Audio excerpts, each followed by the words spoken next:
ত্রয়োদশ জাতীয় সংসদ নির্বাচনের মাত্র 3 দিন আগে মোহাম্মদ ইউনূস বাংলাদেশের গলায় ভবিষ্যতের জন্য দাসত্বের শেকল পরিয়ে দিয়েছিলেন। সেই শেকলটি ছিল আমেরিকার সাথে এগ্রিমেন্ট অন রেসিপ্রোকাল ট্যারিফ বা এআরটি চুক্তি স্বাক্ষর।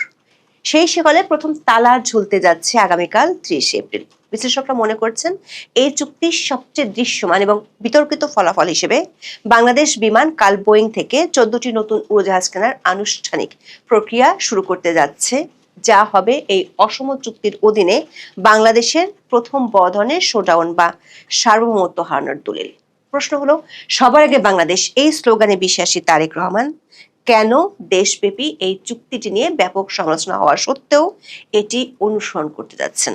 যেখানে সরকার চলছে ঋণ করে, যেখানে সরকারের নেই নতুন বাস কেনার টাকা, সেখানে 14টি বোয়িং বিমান কিনছে, যেখানে আগের বিমানের টাকাই শোধ করতে পারেনি এখনো। আবার ইউরোপীয় ইউনিয়ন থেকে এয়ারবাস না কিনলে সম্পর্কের অবনতির যে হুমকি এরই মধ্যে বাংলাদেশের ঘাড়ের উপর ঝুলছে, সেটি কিভাবে সামাল দেবেন তারেক রহমান? প্রশ্ন উঠেছে, তারেক রহমান কেন মালয়েশিয়ার পথে হাঁটতে পারছেন না? বিস্তারিত জানতে চলুন যাওয়া যাক বিশ্লেষণে।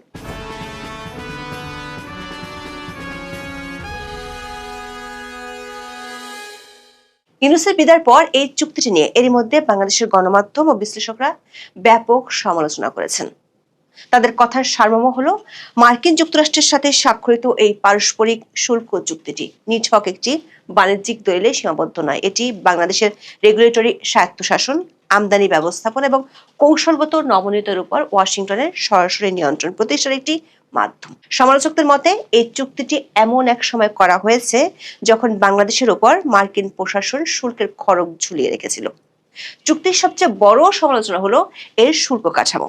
ওয়াশিংটন প্রচার করছে যে তারা বাংলাদেশের পণ্যের উপর 19% রেসিপ্রোকাল ট্যারিফ নির্ধারণ করেছে, যা আগে 20% ছিল। কিন্তু সাধারণ কাণ্ডজ্ঞান এবং অর্থনৈতিক বিশ্লেষণ বলছে ভিন্ন কথা। মার্কিন বাজারে বাংলাদেশের পণ্যের উপর ইতিমধ্যে গড়ে 15.5% মোস্ট ফেভারড নেশন শুল্ক বিদ্যমান। এর উপর 19% অতিরিক্ত রেসিপ্রোকাল ট্যারিফ যোগ করলে মোট শুল্কের বোঝা দাঁড়ায় 34.5%। বিপরীতে বাংলাদেশ 6,710টি মার্কিন পণ্যের উপর বিশাল শুল্ক ছাড় দিতে সম্মত হয়েছে, যার মধ্যে 4,500টি পণ্যে চুক্তি কার্যকর হওয়ার প্রথম দিন থেকে শূন্য শুল্ক সুবিধা পাবে। এই অসমতা বাংলাদেশের স্থানীয় শিল্প ও কৃষিখাতকে ধ্বংসের মুখে ঠেলে দেবে। তাতে অবশ্য মোহাম্মদ ইউনূস আর দুই সেনাপতি খলিলুর রহমান এবং বশির আহমেদের পুরোপুরি সায় ছিল।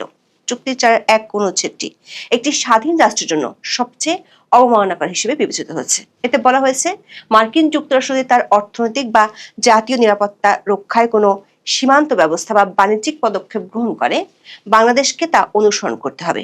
এর অর্থ হলো, ওয়াশিংটন যদি চীন বা রাশিয়ার উপর কোনো নিষেধাজ্ঞা দেয়, তবে বাংলাদেশকেও তার নিজস্ব স্বার্থ বিসর্জন দিয়ে সেই নিষেধাজ্ঞায় অংশীদার হতে হবে।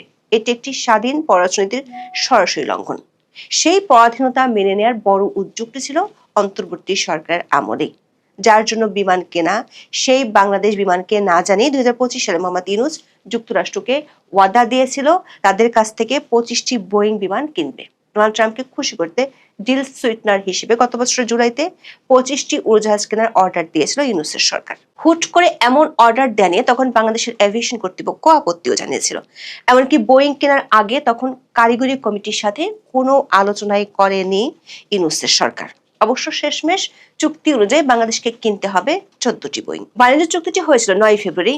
তার ঠিক একদিন আগে মানে 8 ফেব্রুয়ারি সাংবাদিকরা তখন বাণিজ্য উপদেষ্টা বশির আহমেদকে জিজ্ঞাসা করেছিলেন, এত তাড়াহুড়ো কেন বোয়িং বিমান কেনার জন্য? কোনো সদুত্তর না দিয়ে বশির আহমেদ সেদিন বলেছিলেন, বাণিজ্য ঘাটতি কমাতে 2035 সালের মধ্যে যুক্তরাষ্ট্রের বোয়িং কোম্পানি থেকে 14টি উড়োজাহাজ কেনার সিদ্ধান্ত নিয়েছিল অন্তর্বর্তী সরকার। কিন্তু চুক্তি হওয়ার পর দেখা গেল শুল্ক কমার ক্ষেত্রে রয়ে গেছে বড় একটা শুভঙ্করের ফাঁকি, যেটি এর মধ্যে আমরা উল্লেখ করেছি। মোহাম্মদ ইউনূস নির্বাচনের 3 দিন আগে ডোনাল্ড ট্রাম্পের কাছ থেকে বাংলাদেশের জন্য এক দীর্ঘ শিকল নিয়ে এসেছিলেন। ইউনূসের বিদায়ের পর দেশব্যাপী ব্যাপক সমালোচনা শুরু হয় এই চুক্তিটি নিয়ে। গণমাধ্যম থেকে শুরু করে বিশ্লেষকরা এই চুক্তিটির চুলচেরা বিশ্লেষণ করেছে। তাতে দেখা যাচ্ছে এই চুক্তিতে এমন একটি শব্দ নেই যেটি বাংলাদেশের পক্ষে যেতে পারে।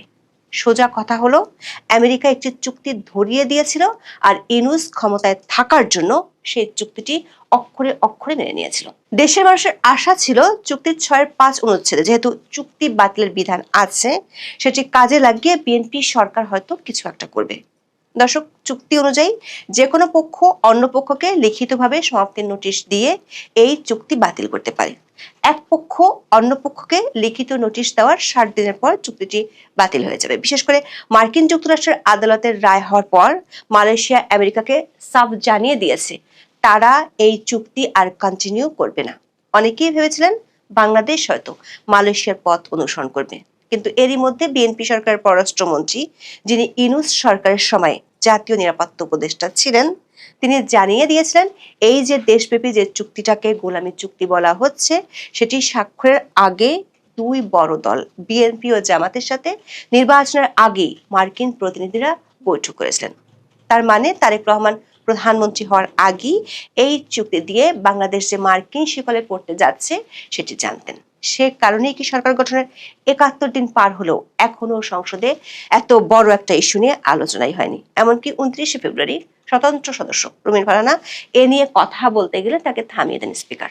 দর্শক, দেশব্যাপী এই চুক্তি নিয়ে বড় রকমের সমালোচনার মধ্যে দিয়ে চুক্তির 6ষ্ঠ ভাগের প্রথম অনুচ্ছেদটি অক্ষরে অক্ষরে পূরণ করতে যাচ্ছে বিএনপি সরকার। এই অনুচ্ছেদে বলা হয়েছে বিমান বাংলাদেশ এয়ারলাইন্স 14টি বোয়িং বিমান ক্রয়ের ইচ্ছা পোষণ করেছে। পাশাপাশি অতিরিক্ত বিমান ক্রয়ের একটি অপশন রয়েছে। ইউনূসের পরিয়ে দেওয়া শিকলের জন্য তালা কিনতে বিএনপি সরকার একটু দেরি করেনি। চলতি বছরের 4 এপ্রিল বিমান প্রতিমন্ত্রী রশিদুজ্জামান মিল্লাত সাংবাদিকদের বলেন, অন্তর্বর্তীকালীন সরকার নীতিগতভাবে 14টি বোয়িং উড়োজাহাজ কেনার অনুমোদন দিয়েছে, যার কেবল আনুষ্ঠানিক চুক্তি স্বাক্ষর বাকি রয়েছে। বিমানের একাধিক সূত্র বলছে, চূড়ান্ত ক্রয় চুক্তি স্বাক্ষরের আগে বর্তমান সরকার বোয়িং এর প্রস্তাবটি পুনরায় পর্যালোচনা করে দেখার সুযোগ ছিল, কিন্তু সে পথে যায়নি বিএনপি। এবং সবশেষ খবর হলো, জাতীয় পতাকাবাহী বিমান বাংলাদেশ এয়ারলাইন্স যুক্তরাষ্ট্র ভিত্তিক উড়োজাহাজ নির্মাতা বোয়িং এর সঙ্গে উড়োজাহাজ ক্রয়ে চুক্তি স্বাক্ষর করতে যাচ্ছে। 30 এপ্রিল বৃহস্পতিবার সন্ধ্যা 7:30টায় রাজধানীর একটি অভিজাত হোটেলে এই চুক্তি স্বাক্ষর অনুষ্ঠিত হওয়ার কথা রয়েছে। চুক্তি স্বাক্ষর অনুষ্ঠানে সরকারের উচ্চ পর্যায়ের প্রতিনিধি, কূটনৈতিক এবং এভিয়েশন খাতে শীর্ষ কর্মকর্তারা উপস্থিত থাকবেন। বিমানের পক্ষে ব্যবস্থাপনা পরিচালক ও সিইও কাইজার সোহেল আহমেদ এবং বোয়িং এর পক্ষে প্রতিষ্ঠানটির প্রতিনিধি চুক্তিতে সই করবেন। বিমান বাংলাদেশ এয়ারলাইন্স সূত্রে জানা গেছে, চুক্তির আওতায় বিমান 14টি নতুন উড়োজাহাজ কেনার পরিকল্পনা করেছে। এর মধ্যে রয়েছে 8টি বোয়িং 787-10 ড্রিমলাইনার, 2টি বোয়িং 787-9 ড্রিমলাইনার এবং 4টি বোয়িং 737-8 ম্যাক্স। এই চুক্তির সম্ভাব্য মূল্য প্রায় 370 কোটি মার্কিন ডলার।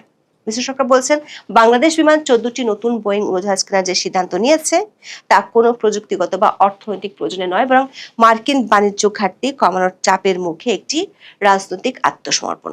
এটি মূলত ওয়াশিংটনের প্রতি ইউনূসের আনুগত্যের যে প্রতীকী উপঢৌকন ছিল সেটি পৌঁছে দিচ্ছেন তারেক রহমান।